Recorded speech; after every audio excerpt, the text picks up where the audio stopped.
What is up, guys? It's your boy Aniki coming at you on camera for a solo video for the first time in a couple months. So that's because this is a very special video. That's right, this time we are doing the top 5 manga of the year for 2021. Obviously, in my opinion, this does not have to be your opinion. Don't come away from this as this is the be-all end-all of manga. Form your own opinion, of course. This is just me giving mine. But I participated in Roger's Manga of the Year stream last year and kind of thought about doing one of these and ended up not doing it. But this year, since I didn't do the big stream, I thought it'd be nice if I did one of my own. And there was some ideas that I had about this list that when I did watch the other stream, I got to just be outside of it. But it really kind of helped me go like, yeah, you know what? I can make this decision.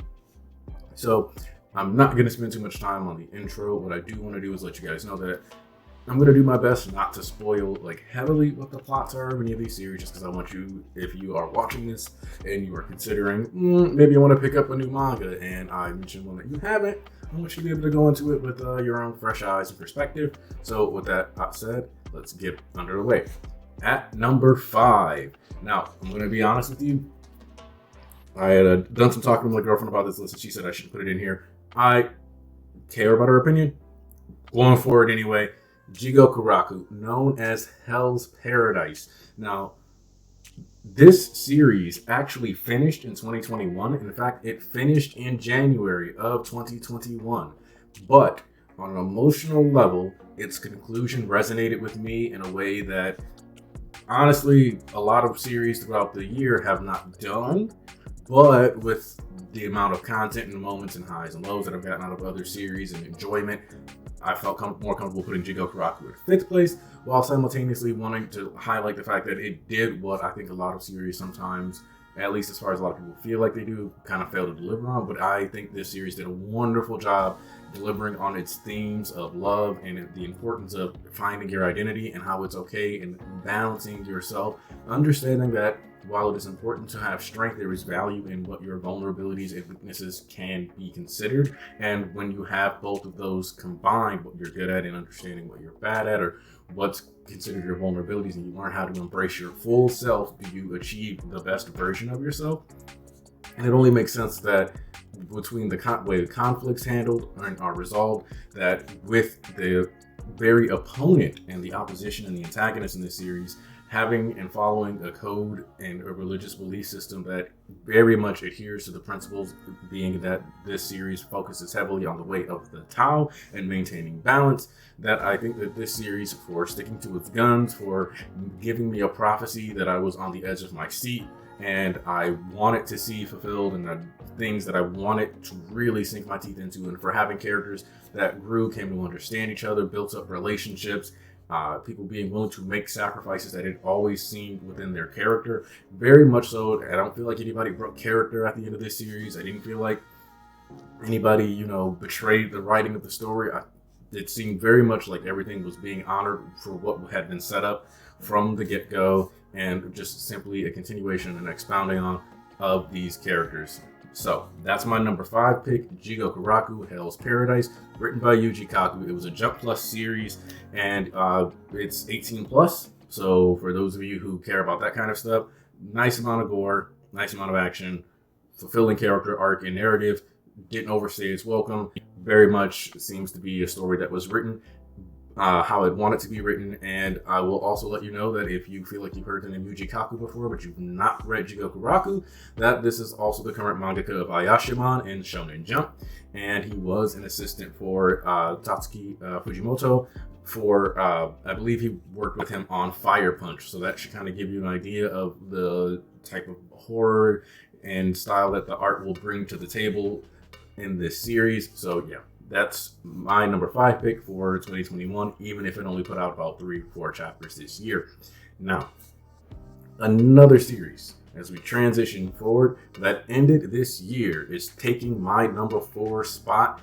Also only put out about 3 to 4 chapters this year, but I think this one is one that people will be even more forgiving of that for, since it was a monthly series. I am, of course, talking about none other than Attack on Titan Shingeki no Kyojin.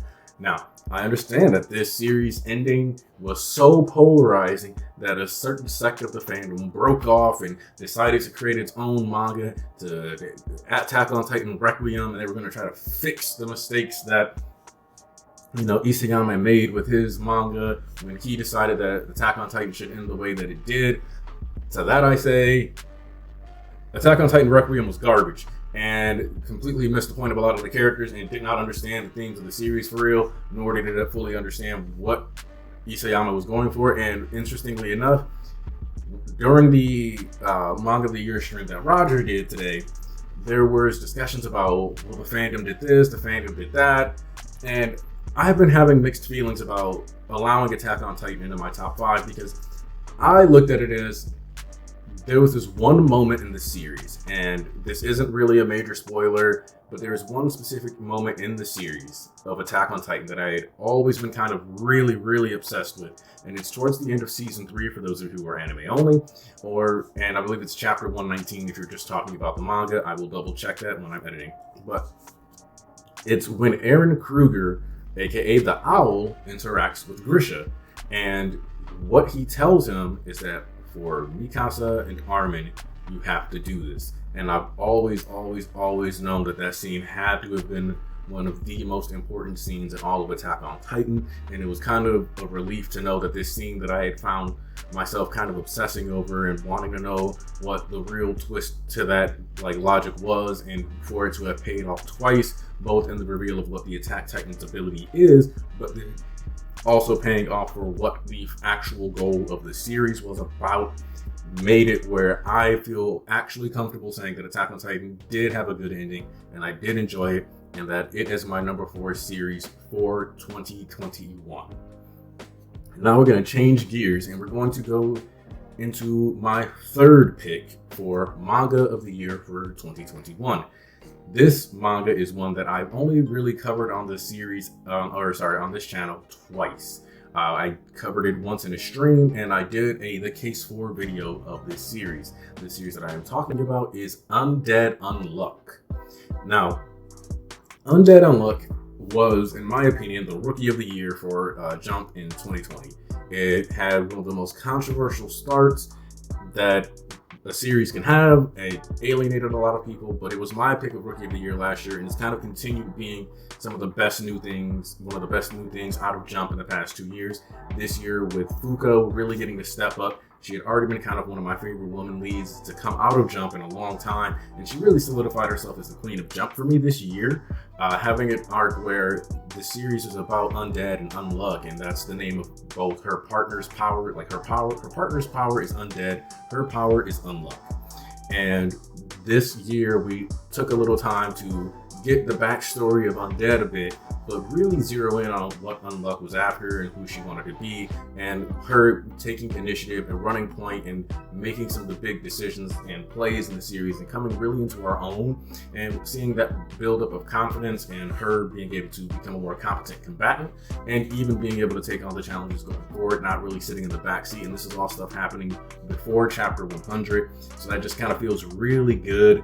And she's been a very satisfying character to watch grow, and even now where we are in the story, stepping up and getting that 1v1 battle with Uma Spring and leading the charge so that we can find out, what's next on these trials. I'm really looking forward to what's going to come out of this. Toski's been doing a fantastic job. If you have not read Undead Unluck yet, I know you've realistically heard of Attack on Titan. You may have heard of Hell's Paradise, especially since that one's getting an anime this year, but Undead Unluck, make sure you give it a read.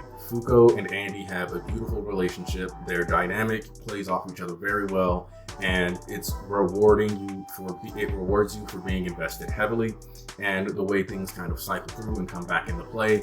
And honestly, is a series that has not relented on its pressure. I have not walked away from an Undead Unluck chapter dissatisfied all year. With that being said, we are now going to roll into my number 2 pick for Manga of the Year in 2021. And this may shock you and it may not, but my number 2 pick for Manga of the Year in 2021 is going to be One Piece by Eiichiro Oda. Now, some of you have noticed, One Piece reviews have started coming onto the channel. I've started talking about One Piece more, giving it more time of day. One Piece is a series that I've always valued. It's a series that I've watched since the 4Kids day. A lot of people get nostalgic for the We Are opening. I get nostalgic for the 4Kids rap. In general, One Piece is this expansive, great series. I'm wearing the Law jacket for this video, so Heart Pirates represent in the comments. One Piece, Onigashima has been a blast, and especially when you look at what the fandom has dubbed Roof Piece, insane amounts of action, which Oda isn't always the most generous with his combat. I will tell you that now. When I did the Manga of the Year stream last year, there was no way One Piece was getting into like my top 5. This year, I actually feel like it earned it, and it's number 2. Onegashima's been exciting to watch. There's been some issues, of course, like the Kinemon situation. I won't lie to you, that irked me. But in general, I've been very happy with a lot of the narratives in One Piece, with Sanji's arc this year and the way he's progressed as a character. The bit of backstory, finally, and like thinking more about who Zoro is, finally bringing his dream back to the forefront. The situation and like lore jumps we're getting, and like the illusions that have been built up. The usage of Kid and Killer this year has been phenomenal. This has been a really good year for people who are fans of the worst generation in general. Just them getting to step up. And of course, if you've been watching the anime, then Wano is starting to catch up to where we are now. And the next year of the anime is likely to be covering a lot of what I got to experience this past year in the One Piece manga. So for those of you who don't want to read the manga, but you're pleased to hear that it's going in a positive direction, that is what I will say. It is number 2 on my list of manga for 2021. Now, before I give you my final pick for Manga of the Year in 2021, I did want to do some honorable mentions, because these are series that I think some people would love to see get more love or question me not mentioning them at all. So my first honorable mention that I'm going to give you guys is Jujutsu Kaisen. Now, I'm a big fan of Jujutsu Kaisen. I don't know how to explain it, but this year it hasn't resonated with me as well. Just there's stuff that I enjoyed about it, obviously. Like, I do enjoy the culling games. It still largely feels like it's winding up for me. The introduction of Hikari was nice. Overall, but there's just something about it that just didn't quite click throughout the year. But overall, was still a series that I was reading week to week. Glad to see come back when it went on hiatus. I enjoyed Maki getting to go wild. But I'll also say that I kind of wish that particular arc had been a bit longer. And there's some character utilization questions that kind of left me with a bit of a question mark above my head. So, but I think that there's a lot of setup and potential for it. It easily could have been moved up to 5 or 4, but I really did decide I wanted to give Jigoku Raku and Attack on Titan their flowers. Honestly, Jujutsu Kaisen, between numbers like 3 and like these honorable mentions, there could be some shuffling depending on how I felt on the day, but this is the list that I finally decided to settle on. Bonus, honorable mention number 2 is going to be Mission Yozakura Family. Now, that might seem like a shocker, but I'm going to be honest with you. I have tried to read Katekyo Hitman Reborn, and I did not enjoy its execution of comedy in the way that it tried to, or to a certain degree, the way I felt like it padded out the beginning with excessive, what to me felt like kind of very fillery interactions. And I feel like Yozakura takes what Hitman Reborn did, which was have a gag, funny comedy setup, and this serious kind of like mafia or like, you know, action adventure tale. And instead of kind of going, here's a bunch of this and then we'll get to the action, they did a good job of spreading it out and making sure that you get a bit of both throughout the year instead of us sticking to one style. And it's paid dividends because I get to feel investment during some of these goofier chapters and some of these characters like Kugo or Keigo, and different moments where the family is really kind of showing their love for each other and the way they've grown. And in addition to that, getting insight into Kyoichiro's mindset as a child was fantastic. One of some of the best chapters of the year, especially showing how things really could have been different if that certain traumatic events had not happened to these characters. That was a really nice take, and just kind of seeing Tayo develop as a spy, as well as Mutsumi, who's usually supposed to be protected, developing and finding ways to support him in a meaningful way to the narrative, and contributing and showing that like her autonomy still matters, and that even though Tayo is being brought into this family and partially as a protector, and furthermore the expansion of the lore with the introduction of the grandfather and so many in general, and not to mention everybody knows I love my references to World War II or different real life war crimes and things like that, and we definitely got that with Yozakura this year. So if you're looking for a kind of funny, that can be lighthearted series that also has smashing art while also being able to give you fulfilling action and willing to expand on lore and develop further with familial bonds too, the Yozakura family is for you. And my last honorable mention is going to be My Hero Academia Vigilantes, because Vigilantes is a series that I've been following for a really long time. I do enjoy the way that it's been going. I think it's kind of funny because it's taken a departure from the main series of My Hero Academia in the sense that this latest fight has been very long, and normally MHA fights don't last for like an entire volume, but we're getting with Vigilantes this conflict between Six, getting to see his identifications and the way he like thinks about things, plus it's added on to like how All For One has been moving for a long time. So in general, I kind of like this. In addition to that, for those of you who are aware of Shigaraki's name having the kanji for 10, and many people seeing that as a reference to the One for All, I'm going to point out that the villain 6 was likely the 6th experiment to be the potential vessel, just like there was the experiments of 9 in the movie. And so that's where the 10 comes into play, and that's kind of cool.